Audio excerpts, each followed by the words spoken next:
Katika uzuri wa shafaka, shafaka ni kite, masikitiko. Alikuwa na huruma sana mzee. Alikuwa hasikii mtu wake yoyote, rafiki yake yoyote, jamaa yake yoyote katika wale watu wanaojua, ila alikuwa kila akija Mombasa hapa atakatoka kuangalia ugonjwa, akija Malindi atakaangalia ugonjwa, ikiwa ndo Nairobi. Hii ilikuwa ndio husni ya shafaka yake alikuwa nayo bwana kama huyu. Hata mimi wakati alipokuwa nikisoma AbdurRahim, tumekurubia zama za mwisho, nakumbuka safari moja nilishikika sana, kama 11:30 nasikia mlango wabishwa. Mwalimu kwenda kumwangalia mwanafunzi wake ni wachache sana. Kwa nini kwenda kumwangalia? Alikitoka akaja mpaka nyumbani. Vipi leo ni pili wewe hujaja madrasa wewe leo? Kama mimi mgonjwa. Basi kama sijiweza akanipa na pesa pia za kwenda hospitali. Katika shafaka ambayo kwamba alikuwa nayo Al-Habib Sayyid Muhammad Al-Beidh. Na hii ameipata wapi? حديثي عن أبي هريرة رضي الله عنه عن النبي صلى الله عليه وسلم قال حق المسلم على المسلم 5. حق يا مسلم كمسلم نتانو. رد السلام. Assalamu alaikum wa alaikum salam. Ni vibaya sana wewe watembea barabarani wapigiwa salamu na hutaki kujibu salamu. Kurofi mkubwa sana. Assalamu alaikum wa alaikum salam. Tena ukitaka thawabu zaidi, wa alaikum salamu wa rahmatullahi ta'ala wa barakatuh. Katika haki ya Muislamu. Haki ya pili ni iyadatul maridhi. Alikuwa nayo mingi, safiri naye hapa Mombasa. Alikuwa kija Mombasa hapa, tutatembea wagonjwa 5, wengine wenye hospitali, wale wako majumbani. Simu pengine tuwajibu kwa simu kwamba sisi tuko mahali fulani, Mwenyezi Mungu atawapoza. Nyingine haki ya Muislamu ni itba'ul janaizi, kufuata jeneza. Muislamu akipata kifo ni kufuata jeneza, ndio haki ya Muislamu kwa ndani wako. Wa ijabatu da'wa, na kujibu ulingamanifu harusi ama mambo mengine. Wa tashmitul atish, na kumrahamu ule mwenye kuchemua. Nini faida ya kuangalia mgonjwa? Ambapo kwamba wallahi ugonjwa ni ugonjwa na kuna wengi hawaangaliani. Lakini sikiza hadithi ya Mtume sallallahu alaihi wasallam asema nini? Ma min muslimin yaudu musliman ghudwatan illa salla alayhi 70,000 malakin. Faida kumwangalia mgonjwa hiyo. Muislamu yoyote mwenye kumwangalia Muislamu kwa ugonjwa jioni ama asubuhi, ila utaswaliwa na malaika takriban 70,000. Faida kumwangalia mgonjwa. Tena wakuswalia wewe hata yumsi, mpaka kutewe. Wa in aadahu ashiyatan, kimwangalia tena jioni, illa salla alayhi 70,000 malakin hata yusbiha. Ikiwa ni jioni utaswaliwa na malaika 70,000 mpaka kupambauke. Hii wallahi ndio sifa ambayo kwamba alikuwa nayo mzee wetu Al-Habib Sayyid Muhammad Al-Beidh. Na kiwa kuna mtu anao karimu kama hunu nitakuwa kueleza, sawa? Nimeyahifuata. Yani mimi nina lugha zangu hutumia udaku mwingine makosa, mtu upande dirishani waangalia nyumba za watu, mlango uko wazi, lakini kuna udaku mwingine ni waheri. Lakini haya ni madhahabi yangu kuna udaku mwingine. Sasa nimempeleleza huyu bwana, kwa mwaka ana ukarimu mara 4. Twende katika madhahabi yetu sisi ya ziara sisi madhahabi yetu sisi yafaa. Ikiwa wewe madhahabi yako hayafai, waona haya nitakuwa kuelezea, hiyo shauri yako. Sigiliane bwana, maneno ni mbuyuni huko kutapambana mbele. Na kuna watu hao ziara kitu gani? Si shauri yako, kete na ujinga wako. Kwani kuna lazima sisi ziara kwetu yafaa? Hadithi ya Mtume sallallahu alaihi wasallam, kuntu nahitukum an ziyarati al-qubur ala fazuruha. Wewe utuambia dhaifu, utuambia lolote, lakini sisi tunajua ziara yafaa. Sasa mzee wetu kama huyu alipokufa babake alimwekea ziara, na nashukuru Mwenyezi Mungu Subhanahu wa Ta'ala, katika ziara ya kwanza 1963 mimi ndio niliwahi kabisa. Na tarikhi hii hakuna anayejua, sasa mimi peke yangu. Saraha raha. inshitum ama abaitum. Nilikuwa nimeketi ima nimshasali magharibi, akaja mtoto ambaye waitwa na Ustadh Muhammad, waitwa huko kuna mabwana fulani, na wakati wao mamruisi kama sasa tukutuku mabajaji mama Nisani haya tele kwa tele, hiyo wewe gari zilikuwa ni mbili tu, kia hukupata saa 2 utapata saa 9 basi, hakuna tena gari nyingine. Leo kumeingia hizi tukutuku kufuata mpaka Kitotoroni huko toka Miani huko. Nikaja nikafuatiwa kwamba watu wamekosa gari, utaona ajabu. Kuna mtu ukosa magari, wakati hono ni ngumu. 1963 hakuna magari Mambrui kabisa, kuna kabisa. Gari za kwenda mwenye kwenda Malindi ni saa 2 au upate saa 4 au upate gari ya saa 9 au upate malori. Sasa jamaa wakakosa, walipanda juu kule mlimani kule, wakakosa magari wakarudi. Sasa alikuwa ni watu wa tarika. Sasa Said Muhammad, tutabaki bibi, hakuna samai. Tayari hiyo ziara yaanza, tumefanya nao asri ziara. Sasa zile hafalati zile sasa haya tayari, na kama mtu atakuwa aijua Mambrui, basi hafla ya kwanza ilifanya ndani ya madrasati Nuri. Wageni walikuwa kama 10 tu, leo maelfu kwa maelfu ya wageni. Sasa hii ziara Rasulullah ilivyokuwa, mathalan tukifanya ziara ni Ijumaa, basi wewe tangu tuko Jumatatu, Jumanne, Jumatano, Alhamisi, wallahi mahmul mashmul, atakaye chai hapo, atakaye kahawa hapo, atakaye kula hapo, atakaye kupumzika hapo. Ambapo kwamba kuna watu kama tulivyoeleza hukimbia wageni, kama hao nilivyokuelezea. Kama kuna kiswa kilipijo cha wageni, mathalan mtu amekuja kwangu, maana kuna watu wengine bukhala. Haya bwana, habari gani? Nimekuja vipi wewe? Nimekuja mimi natoka mahali fulani, nimekuja hapa. Utaketi siku ngapi? Ni aibu na adhabu wewe. Wamuuliza mgeni ataketi siku ngapi? Sasa wewe Jumatatu, Jumanne, Jumatano, wallahi watu walikuwa kila, na mpaka leo watoto wake Al-Habibi Said Muhammad Al-Beidh wamerithi mambo kama hayo. Na kama mtu ameona hajaona, na aje aone. Na usije siku ile ziara ndo kwa upelelezi, hata kwa ujasusi. Kama ziara na Ijumaa, wewe ndio tangu Jumatatu, Jumanne, Jumatano uangalie ni kweli si kweli. Huyu bwana mmoja bwana alikuwa huyu ni karimu sana katika kuangalia watu hao, na alikuwa hakasiriki. Basi la ajabu ni hili, mtu atakuja ziarani na ule ya kurudi hana.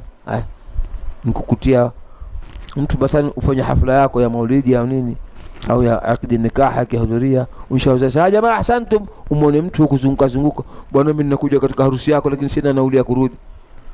Ndio kupa wewe jambo gani? Alikuwa hakasiriki. Hii bana, na hata kwa Mwenyezi Mungu Subhanahu wa Ta'ala tutakwenda kumtolea ushahidi kabisa. Na pengine wamesimama na yeye Said Muhammad, sasa mimi nataka kurudi, basi sasa nisaidie. Kana kwamba yeye alikuwa mapesa wenye kuja ziara awape. Sasa katika karam ambao kwamba alikuwa akimfanyia babake, wallahi ni watu maelfu kwa maelfu walikuwa wakija katika ziara, na alikuwa kila mahmul mashmul, na wasiokuwa na tiketi za safari alikuwa akiwapa. Twende katika ukarimu mwingine, katika Hamisi ya mwisho mfungo 6 kila mwaka na Mambrui kwa somo maulidi, ambao kwamba sasa yameshapita takriban miaka 120. Fanya miaka 100 kama hutaki, fanyani 50, lakini miaka 100 imeshapita. Juzi sisi tulisherehekea. Pia na mfungo 6 ni hivyo hivyo. Atakaye chai kavu haya, atakaye maziwa haya, atakaye kahawa haya, atakaye panadoli haya, atakaye pilau haya, atakaye biriani haya, atakaye sima na tutu hapo. Alikuwa akashiriki. Na hiyo ni karam. Haona shekhe ni ukarimu, kwa sababu kuna watu hawapendi wageni, lakini yeye tumemshuhudia walikuwa wakila wayakuluna wayashrabu, tena ni watu wote. Nasema mfano katika mitihani ilitupata katika ziara. Safari moja ilikuwa hizi nyama upande wa kosti huku zimefungwa, na ng'ombe si chini ya ng'ombe 40 wenda sadaka hiyo yafanywa. Siku hiyo bwana kukawa kumeambiwa hakuna ruhusa kutunda nyama. Basi aminini msiamini, maisha yangu mimi sijaona karamu pick up samaki kuitwa na pick up ile imeletwa ile samaki mpaka leo watu watamani nyama zifungwe tena. Tukala karamu ya samaki. Haya, ambapo kwamba pengine ukenda leo utamkuta yeye amekuta na zinofu ziwili za nyama, lakini baraka ya ukarimu ya kuwafanyia watu, Mwenyezi Mungu sikio akamkirimu karamu ya samaki. Yote yatoka wapi haya? Asema Mtume sallallahu alayhi wasallam, ayyuma muslimin at'ama musliman ala ju'in at'amahu Allah min thimari aljanna. Allah, Mtume asema sallallahu alayhi wasallam, Muislamu yoyote mwenye kumlisha Muislamu ilhali unaandaa, basi Mwenyezi Mungu Subhanahu wa Ta'ala atamlisha yeye matunda ya pepo. Wa ayyuma muslimin saqa musliman ala dhama'in saqahu Allahu azza wa jalla min ar-rahiq al-makhtum.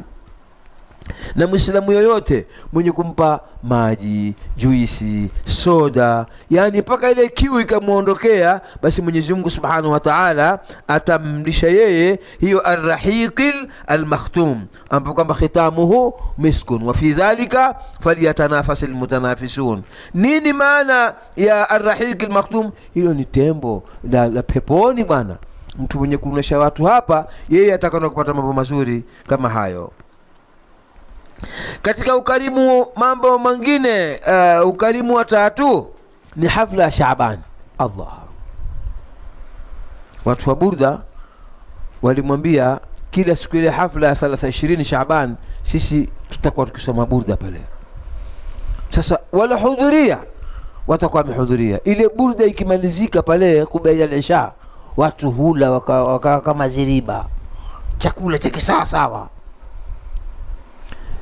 Hapo itaendelea hafla baada ya ishai. Baada ya ishai tena watu watakula kisawa sawa. Nani anafanya mambo kama haya?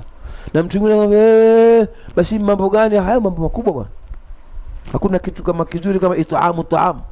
Ndio ile Mwenyezi Mungu Subhanahu wa Ta'ala akatuambia ndani ya Qur'ani, kutuambia ma salakakum fi saqar qalu lam nakum minal musallina wa lam nakun nut'imul miskin. Watu wataingia motoni kwa sababu walikuwa hawaswali, na lingine ni kwamba wao hawaangalii maskini. Sasa ni kwamba hapa atoka mzee wetu, wallahi hapo amefaulu sana. Masakini wangapi, mafukara wangapi, pengine kile chakula mathalan wewe utaona wala pilau siku zote, wewe utaona ule biriani siku zote, lakini ukumbuke maskini ile biriani, kuila biriani ni mpaka harusi, pilau mpaka matanga. Ulimwengu mzito. Sijiona wewe leo nyumbani kwako kitakopika biriani utapika tena ya pachori ile ya kuku ama ya samaki, lakini hii alikiwafanyia na maskini wakiondoka wakifurahi kabisa. Katika karamu nyingine alikuwa nayo karimu ni ayami Ramadhan. Yeye huzunguka kazunguka 16 huwa Malindi katika muhadhara wake wa zita za Badri. Kisha ile 17 na 18 huwa Mambrui, basi huwa amefuatwa na jeshi. Kisha ile tarehe 18 muda wa Mambrui alivyokuweko, na karamu hili likifanywa kwa hababa yake Hababa Fatima rahmatullahi alayhi.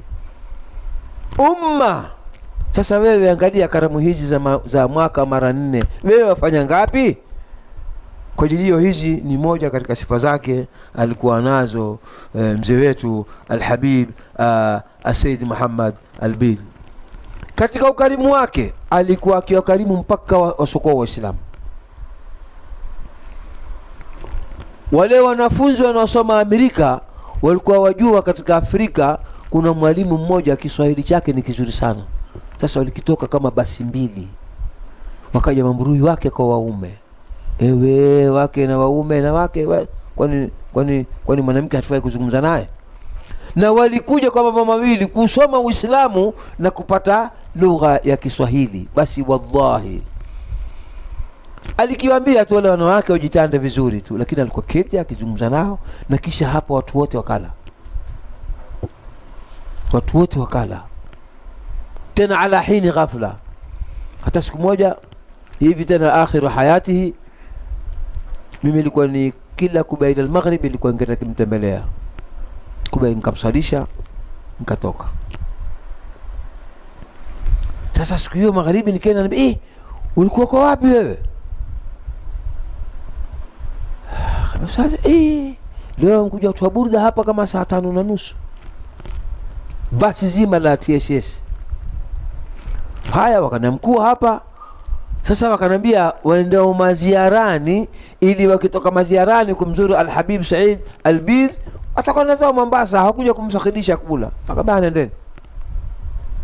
Anambia wamekwenda ziarani, wakija chakula tayari. Watu 60. Nilikuwa nimeketi hapa katika wiki mbili, nikaletewa samaki wa mkebe kutoka Garissa karibu boksi 50. Sasa ule wali ulivurugwa wakiondoka, mashallah watu wamekula. Ma hadha alkaram, huu ukarimu ulikuwa namna gani akhi? Watu kumpa mtu boflo silesi 2 watu ushindwa. Leo alilishe basi kubwa. Basi ya Rabbi, katika ukarimu huu alikuwa ukifanya, na huko Mwenyezi Mungu Subhanahu wa Ta'ala naye pia naye amkirimu ya Rabbi.